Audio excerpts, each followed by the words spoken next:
कौली नाम के एक छोटे से गांव में एक गरीब किसान चंदू रहता था। उसके 2 बच्चे थे, पिंकी और पप्पू।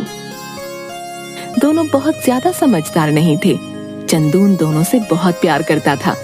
पिंकी और पप्पू की सौतेली माँ थी मीना, जो पिंकी और पप्पू को बिल्कुल पसंद नहीं करती थी।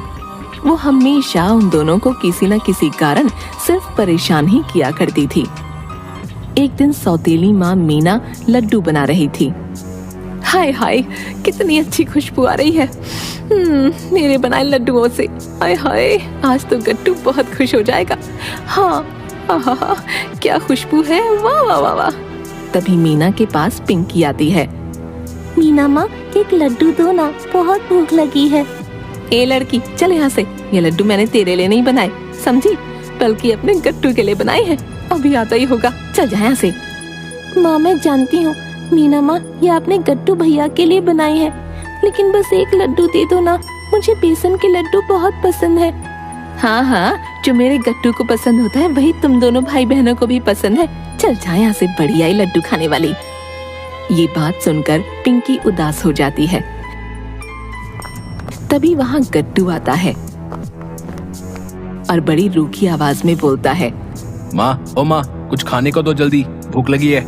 अरे हाँ हाँ बेटा, क्यों नहीं, ये देख मैंने तेरी पसंद के बेसन के लड्डू बनाए हैं, अभी लाती हूँ। हाँ हाँ ठीक है, जल्दी लेकर आओ, मुझे बहुत भूख लगी है, जाओ।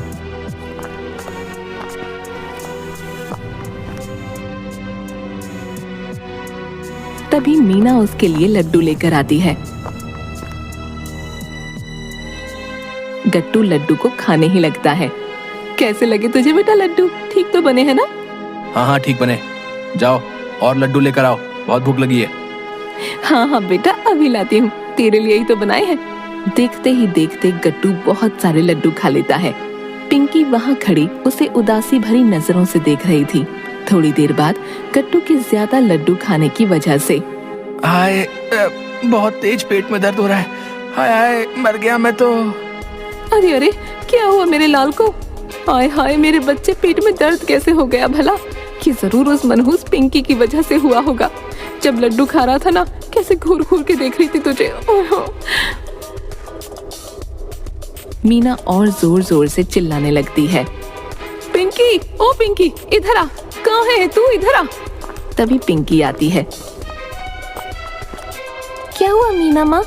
क्या हुआ कि बच्ची, लगा दी ना मेरे बच्चे को नजर, देख मेरे लाल के पेट में दर्द हो रहा है। तभी वहाँ पप्पू आ जाता है। क्या हुआ मीना माँ, क्यों डांट रही हो पिंकी को, क्या किया इसने? आय हाय, देख कैसे आ गया बहन का चमचा, जब देखो इसकी तरफदारी करने आ जाता है। क्यों रे पप्पू, बाबा को खाना देकर बड़ी जल्दी आ गया तू?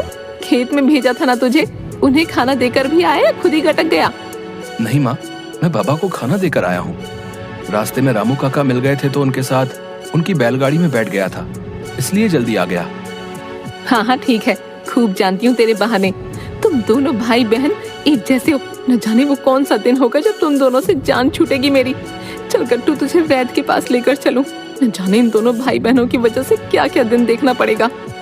इसके बाद मीना गट्टू के साथ वहाँ से चली जाती है। भैया, मीना माँ कितनी बुरी है ना, हम दोनों को कितना कुछ कहती हैं। वो हमें बिल्कुल प्यार नहीं करती, सारा प्यार गट्टू भैया से करती हैं। अगर हमारी माँ जिंदा होती तो वो भी हमें ऐसे ही प्यार करती। मैं इनकी शिकायत बाबा से करूंगी। नहीं नहीं पिंकी, ऐसा नहीं बोलते। अब मीना माँ ही हमारी माँ है, उन्हें थोड़ा गुस्सा ज्यादा आता है ना, बस इसलिए ऐसा बोलती हैं। तुम बाबा से कुछ मत कहना, वरना वो दुखी हो जाएंगे। ठीक है भैया, आप कहते हैं तो नहीं कहूंगी। अगले दिन चंदू अपने घर आता है।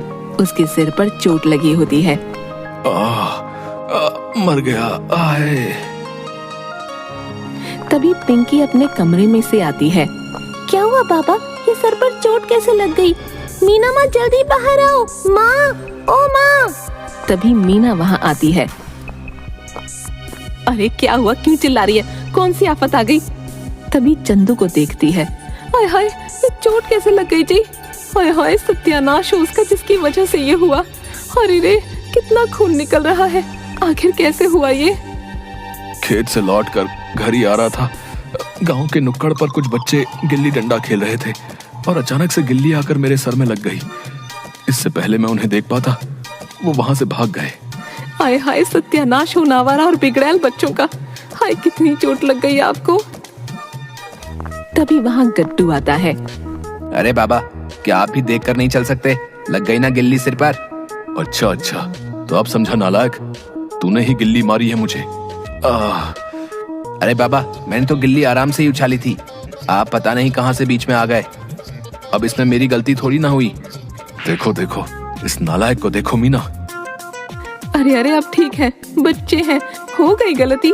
आप तो मेरे लाल के पीछे ही पड़ गए। हाँ। तभी पिंकी अंदर से दवा लेकर आती है। आइए बाबा, मैं आपको ये दवा लगा देती हूँ, फिर आपका घाव जल्दी से ठीक हो जाएगा। हाँ मेरी बच्ची, जल्दी लगा दे।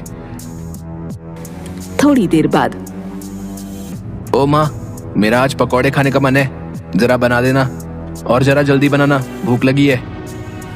हाँ हाँ, क्यों नहीं मेरे बच्चे, अभी बना कर लाती हूँ। मेरे लाल की कुछ खाने की इच्छा हो और मैं ना बनाऊं, ऐसा थोड़ी हो सकता है। तो रुक, मैं अभी बना कर लाती हूँ। मीना पकौड़े बनाने लगती है। वो पकौड़े बना ही रही होती है कि तभी उसकी पड़ोसन चंपा आती है। अरे कहाँ हो मीना भाभी? उसके हाथ में एक खाली कटोरी होती है। चंपा मीना को पुकार रही थी। वो मीना के पास जाती है। अरे आओ चंपा भाभी, कैसे आना हुआ? अरे मीना भाभी, क्या बताऊं, आज घर में चीनी खत्म हो गई और बिट्टू के पिताजी अभी आते ही होंगे। चाय बनानी है तो सोचा तुमसे ही आकर ले लूं। तुम तो पकौड़े बना रही हो ना? हाय हाय, कितनी अच्छी खुशबू आ रही है। वाह वाह वाह, अब तो चीनी के साथ पकौड़े भी लेकर जाऊंगी। हाँ हाँ, क्यों नहीं भाभी, लेकिन ये तो मैं बच्चों के लिए बना रही हूँ। हाँ अच्छा अच्छा, तो कोई नहीं, तुम मुझे बस चीनी ही दे दो ना। ये सब बातें पिंकी और पप्पू सुन रहे थे। तभी चंपा, अरे आओ बच्चों, वहाँ क्यों खड़े हो, इधर आओ ना, देखो तुम्हारी मीना माँ ने तुम्हारे लिए पकौड़े बनाए हैं। आओ खाओ खाओ, आकर खाओ। क्यों मीना भाभी, सही कहा ना? अरे हाँ, सही तो बोल रही हो, इनके लिए तो बनाए पकौड़े। आओ पिंकी और पप्पू, आकर खाओ ना। तभी पिंकी और पप्पू आते हैं, एक दूसरे को बड़ी हैरानी से देखते हैं। अरे बेटा, क्या देख रहे हो, खाओ ना। तभी पिंकी और पप्पू पकौड़े खाने लगते हैं और देखते ही देखते पकौड़े आधे हो जाते हैं। अरे अरे, बस करो नालायकों, क्या सारे पकौड़े खा जाओगे? मेरे गट्टू के लिए तो छोड़ दो।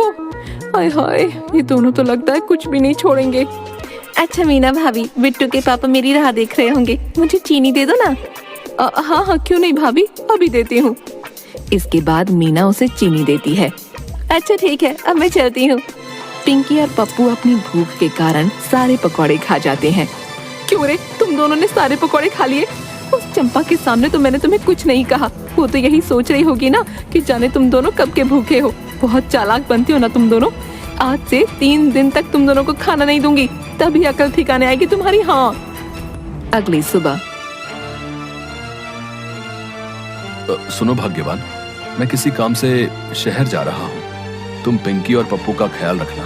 हाय हाय हाय, आप क्या कहना चाहते हैं जी? क्या मैं पिंकी और पप्पू का ख्याल नहीं रखती? हाँ, सौतेली हूँ ना, इसलिए। हाय हाय भगवान। अरे अरे, चुप करो भाग्यवान, मेरे कहने का मतलब वो नहीं था। तुम भी ना बात का पहाड़ बना देती हो। अच्छा, अब मैं चलता हूँ। इसके बाद चंदू वहाँ से चला जाता है। शाम के वक्त पिंकी मीना के पास आती है। मीना माँ खाना दो ना, मुझे और पप्पू भैया को बहुत भूख लगी है। नहीं, बिल्कुल खाना नहीं मिलेगा तुम दोनों को। एक दिन नहीं खाओगे तो मर नहीं जाओगे। चल जाए यहाँ से, मुझे बहुत नींद आ रही है, मैं सोने जा रही हूँ। थोड़ी देर बाद मीना अपने कमरे में खर्राटे मारकर सो रही थी कि तभी पिंकी और पप्पू चुपके से उसके पास आते हैं और उसे सोता देख वो दोनों रसोई में जाते हैं। अरे पिंकी, देख, इस बर्तन में तो खीर रखी है, आजा दोनों यहीं खाते हैं। लेकिन भैया, ये गट्टू भाई के लिए होगी, माँ को पता चल गया तो बहुत गुस्सा करेंगी। तू घबरा मत, अभी खीर खा, माँ से कैसे बचना है मुझे पता है। अच्छा भैया, लाओ मुझे दो। दोनों पेट भरकर खीर खाते हैं। वाह रे बहना, आज तो मजा आ गया। लेकिन भैया, अब तो पतीले में थोड़ी सी खीर बची है, माँ को पता चल जाएगा। अब देखती जाओ जरा, तभी पप्पू पानी के 2 गिलास खीर में मिला देता है और साथ में थोड़ा नमक डाल देता है। अगली सुबह माँ माँ, सुनती नहीं हो? माँ, बहुत तेज भूख लगी है, रात वाली खीर ला कर दो। अरे उठ गया मेरा लाल, अभी गरम करके लाती हूँ। मीना खीर गरम करके गट्टू को देती है। ले खा ले, पेट भर के खा। गट्टू खीर का एक निवाला खाते ही, छी थू, ये कैसी बेकार खीर खिला दी मुझे। माँ, किसने कहा आपको ये खीर गर्म करने को? सारी खीर खराब हो गई ना। मीना कुछ समझ नहीं पाई और चुपचाप वहाँ से चली गई। दरवाजे के बाहर से पिंकी और पप्पू हंसने लगे। चंपा, मीना की पड़ोसन, वापस मीना के घर आती है। अरे कहाँ हो मीना भाभी? अरे अरे आइए ना चंपा भाभी। अरे मीना भाभी, तुम्हारे लिए खुशखबरी लाई हूँ। तुम अक्सर कहती हो ना तुम्हें बहुत अच्छा नृत्य आता है, तो हमारे गांव में एक नृत्य प्रतियोगिता होने वाली है। इनाम में मोटी राशि मिलेगी। हाँ, मैंने उसमें तुम्हारा नाम लिखवाया है। गांव की सभी औरतें उसमें हिस्सा ले रही हैं। हाँ। अरे अरे, हे भगवान, ये क्या कर दिया इस पागल औरत ने? मुझे कहाँ नृत्य आता है? मैंने तो इसे ऐसे ही बोल दिया था। अब क्या करूंगी मैं? अगर मना करूंगी तो पूरे गांव में मुझ पर हंसेंगे, सब झूठा कहेंगे मुझे। हाय हाय हाय, अब मैं क्या करूं? हाँ हाँ, क्यों नहीं भाभी, मुझे तो नृत्य में महारत हासिल है। कोई भी मेरे सामने टिक नहीं पाएगी। हाँ, तुम देखना, मैं ही जीतूंगी। हाँ हाँ, क्यों नहीं मीना भाभी। अच्छा, मैं चलती हूँ। जिसके बाद चंपा वहाँ से चली जाती है। हे भगवान, कहाँ फंसा दिया मुझे। लेकिन अब मैंने इस चंपा को बोल दिया, अब तो करना ही पड़ेगा। चलो थोड़ा सा नृत्य का रियाज कर लेती हूँ। हाँ, आखिर मैं किसी से कम थोड़ी हूँ। और मीना ऊल जलूल नृत्य करने लगती है। देखते ही देखते अचानक उसका पैर मुड़ जाता है और वो जमीन पर गिर जाती है। हाय हाय, मर गई। हाय, मैं मर गई रे, मेरा पैर। हाय, मेरा पैर। उसकी आवाज सुनकर गट्टू, पिंकी और पप्पू तीनों बाहर आते हैं। अरे मीना माँ, क्या हुआ आपको? और उसे जमीन से उठाते हैं। अरे अरे अरे, देख नहीं रहे, पैर मुड़ गया। हाय, मेरा बेटा गट्टू, देख तो सही, वहाँ क्यों खड़ा है? अरे देख तो रहा हूँ, इतना चिल्ला क्यों रही हो? छोटी सी तो चोट है। अच्छा, मैं चलता हूँ, मुझे अपने दोस्तों के साथ खेलने जाना है। आइए माँ, आप यहाँ बैठिए। उसे चारपाई पर बिठाते हैं और दोनों उसके पैर में दवा लगाते हैं। अब कैसा लग रहा है मीना माँ? क्या अब भी आपको दर्द हो रहा है?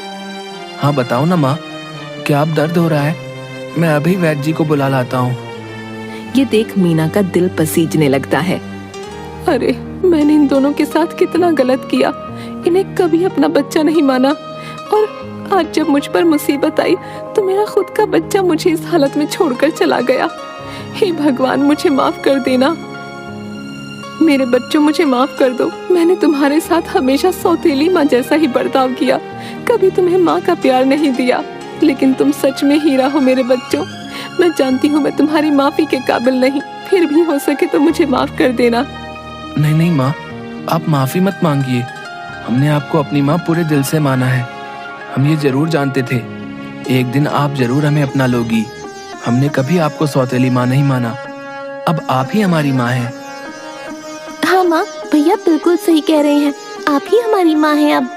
अरे, मेरे बच्चों में धन्य हो गई तुम जैसे बच्चे पाकर। और दोनों को मीना अपने गले से लगा लेती है।